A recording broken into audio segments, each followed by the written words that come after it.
Many of you have had experiences, both external and internal. And I do not distinguish much between the external and the internal, because the source of all experience, external and internal, is the projection from the same consciousness. Don't forget, there is no other power we have to have any experience of any kind, whether it's this worldly, astral, causal, spiritual, Sachkhand, true home, it's all coming from one source. That we have the power of consciousness, we have the power to be aware of things. In the ultimate sense, whatever we are aware of becomes reality. That's how we create reality. We create reality by first becoming aware of that which we want to be aware of, which means it's a two-way process.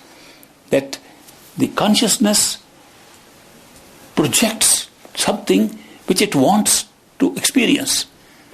Adventure, peace, love, joy, bliss, happiness, pain, opposite of something. When it projects that, it doesn't project just as a thought. It projects and creates a reality for that experience. Reality can be created at any level. Reality is being created right now at all levels while we sit here in the physical bodies. Your realities are not confined to the physical body right now, though most of the attention is here. Most of our attention is here. Reality is being created at all levels. Every time an inner thought takes place of something happening inside, there's no connection with the outside world, reality is being created by the mind. Every time you can have an intuitive feeling. No thought, just knowledge. When you say, I just know it. How do you know it? I don't know how, but I just know it. That's a reality being created at a different level, or the spiritual level. So we are creating this. It does not mean that when we go to the physical, everything has go to sleep. Everything is active and working in us at different levels. So the power of consciousness to create experience is so remarkable. And then, since we want the experience to be real, we make all projections into reality. So we don't create illusions. That's a mistake. People think, oh, this is all illusion, it's just a shadow. It's not. If you don't believe it, pinch yourself. If you don't still believe it, let somebody else pinch you. If still that doesn't work, use the trick I tried on the enlightened man in the Dera when I pricked him with a little pin. And he ran after me with anger. So you were just talking to me that this world is unreal, everything, and he's discovered all that reality. What happened now? Little pin could do that. So this whole reality we create, and the beauty of this creation is that we create one reality at one time. Supposing we created all the realities at once, nothing would be real.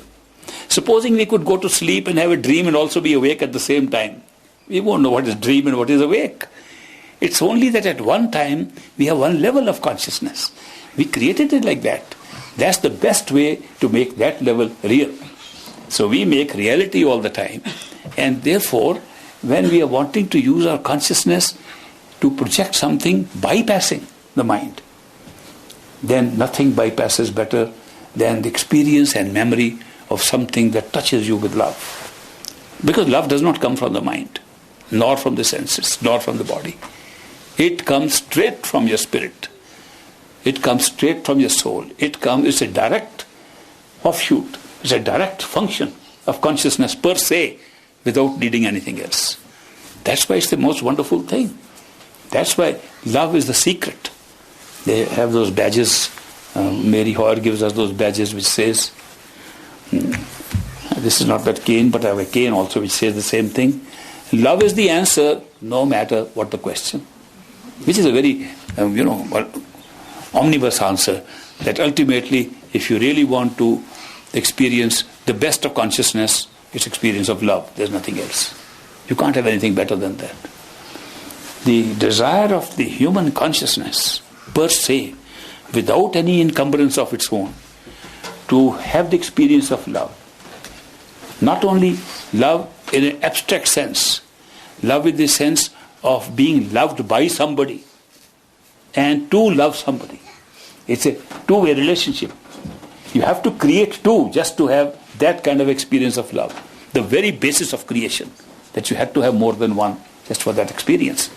So to have that kind of experience, to love and be loved, that's basic to our consciousness.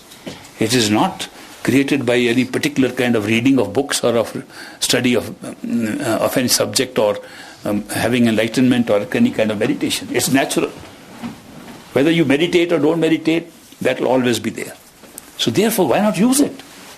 The best way to use to bypass the thinking of the mind is to go straight to the spirit. And the spirit can be captured if you can hold your attention as much as possible, as much of it as possible, on the experience of love with somebody whose love can be counted on. That's another thing. Love must be with somebody whose love can be counted on. If you are doubtful of the love, you can't have that experience. Because then, very quickly, you'll jump from love to doubt. And you're back into the trap of the mind again. So therefore, whose love can you count on? I spent my whole life moving around in this world, all over the world, traveled 50, 60 times around the world in my life, met people of so many countries, people talking of love. I attended seminars on love. And it's all superficial. Nobody says it is certain. And if it is certain at this moment, it's not certain the next moment.